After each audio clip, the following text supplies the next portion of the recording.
is there any recommendation to recite the Qur'an at the time of a person dying?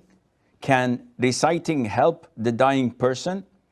Is it true that at the time of death, shaitan attacks with its level best? If so, can reciting Qur'an keep shaitan away from the dying person and ease him to be steadfast in Iman? Now, this question is an issue of dispute, and it has a number of branches. So at the very end of the question, is it true that shaitan attacks the hardest when a person is about to die? There were stories narrated on such a topic. Among the most famous is the one that Imam Ahmad ibn Hanbal, may Allah have mercy on his soul, while on his dying bed, he used to faint, and his son Abdullah was next to him, and then wakes up and shouts, "No, no, not yet, not yet," and faints again. So he did this a couple of times, and then his son, when he woke up and was conscious, asked him, "Oh father, what is it that is making you say not yet, not yet?" So he said, "My son, did you hear that? I saw Satan biting his hand and saying in regret, 'Oh Ahmed, now I cannot lure you, I cannot deceive you, I cannot trick you because you're about to die.' And I'm telling him, not yet, no, I'm not dead yet, I'm not saved yet.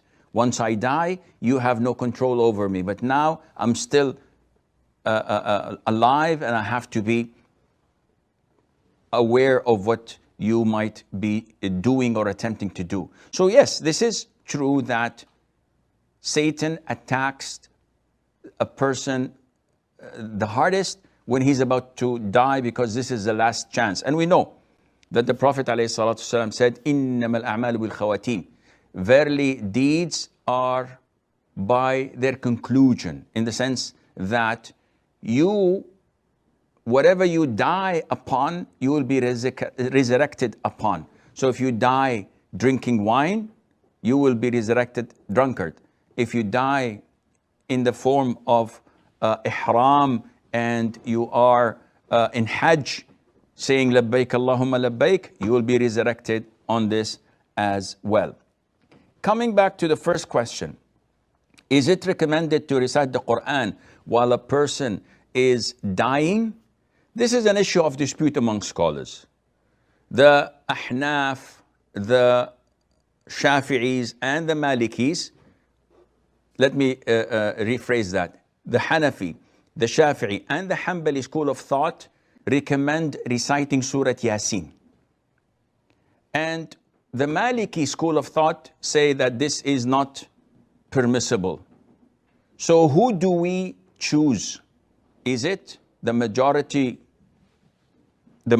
rules, or is it according to the Quran and to the Sunnah?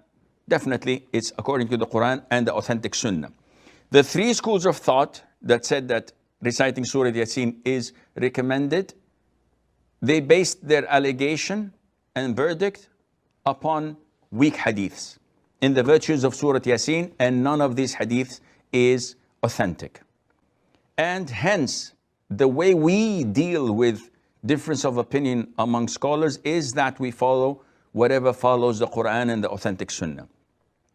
And the opinion of Imam Malik is the strongest, because he has the justification for not reciting the Quran. First, the hadiths are all weak. Secondly, it was never done by the Prophet ﷺ and his companions.